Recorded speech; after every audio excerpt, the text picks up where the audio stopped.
Philippine National Police Academy nakiisa sa 4th Armed Forces of the Philippines Leadership Summit, Leading Transformation Towards Peaceful Environments.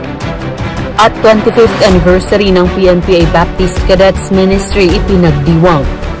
At Philippine National Police Academy inalala ang kapanganakan ni God Andres Bonifacio. Halina't panoorin ang ika-20 linggo ng Weekline. Lunes, ika-24 ng Nobyembre, pinangunahan ni Police Brigadier General Dizon ang flag raising and awarding ceremony ng PNPA. Sinundan ito ng pakikiharap niya sa mga job order employees ng PNPA at ng ilang mga panauhin sa kanyang tanggapan, kagaya na lamang nila Police Lieutenant Colonel Ray Marlon J. Barcasio at Police Major Emil Mendoza sa magkaibang oras. Nakibahagi din ng ating Game Changer General sa conference kaugnay ng proposed restructuring and strengthening of Philippine National Police Academy na pinangunahan ni Police Major General Nery Vincent D. Ignacio, the Acting Chief of the PNP Directorial Staff sa PNP Anti-Conference Room, Camp Brigadier General Rafael T. Cramay, Quezon City. Ito din ang araw kung saan naghanda ang Academy sa pangunguna ng ating Direktor ng Arrival Honors para kay Police Brigadier General Hansel M. Marantan, Direktor ng PNP Highway Patrol Group. Naroon ito para sa film viewing ng pelikulang Sa Likod ng Tsapa.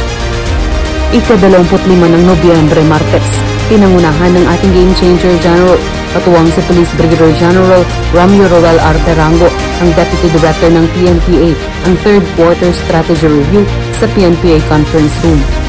Sinundan ito ng pakikipagpulong ni Police Brigadier General Dizon sa mga officers ng Silang Historical Society sa pangunguna ng kanilang presidente na si Mr. Philip N. A. L. Medina. Pagkatapos ay hinarap ng ating Game Changer General ang pagbisita na retired Police Major Leo Santiago sa kanyang tanggapan bago nakibahagi sa ating palagiang police clinics kasama ng iba pa nating personnel sa loob ng Academy. Noong Miyerkules, ika-26 ng Nobyembre, nakibahagi si Police Brigadier General Dizon sa Wednesday Blue Mass na Reverend Father Police Captain John Ralph S. Deston sa PNPA Santo Niño Chapel. Sinundan ito ng pagtutok sa mga administratibong gawain at ang pakikiharap sa naging kortisiko ng Civil Military Operations Regiment Philippine Army kasama ang kanilang regiment commander na si Brigadier General Marcis T. Gayat.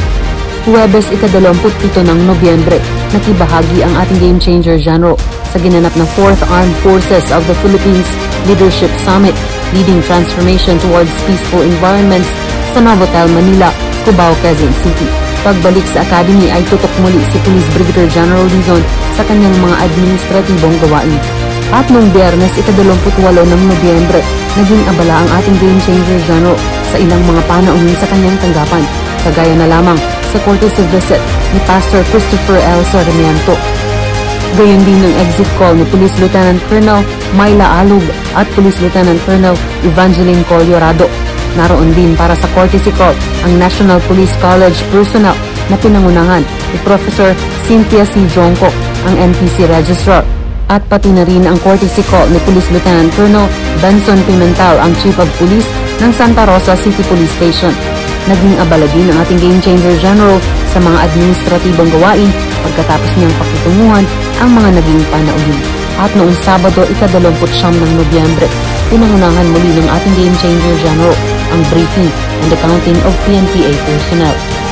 Sinundan ito ng Arrival Honors kay Police Brigadier General Kirby John B. Craft, ang Deputy Director ng Directorate for Personnel and Records Management, kaugnay ng selebrasyon ng 25th anniversary of PNPA Baptist Cadets Ministry kung saan guest of honor and speaker ang nabanggit na general.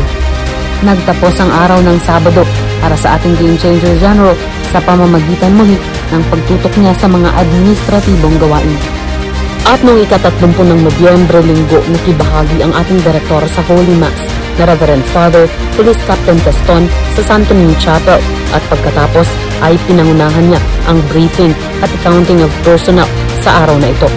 At dahil kaarawan din ito ng ating Game Changer General ay nagkaroon ng simpleng pagdiriwang ang pamunuan ng PNPA para sa ating maituturing na isa sa mga modern day heroes dahil na rin sa dami ng natulungan ng ating Game Changer General gayon din ang naging mga accomplishments niya sa buong pagsiservisyo sa pambansang pulisya ng Pilipinas.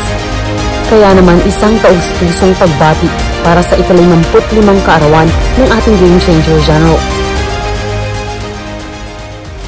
At hanggang sa susunod na transparent service ng ating Game Changer General, basta't kay Police Brigadier General Andre Perez Dizon, serbisyo ay damang-dama, serbisyo ay uunahin ka at ipapatupad ang serbisyong APD, approachable, presentable, and dependable police force.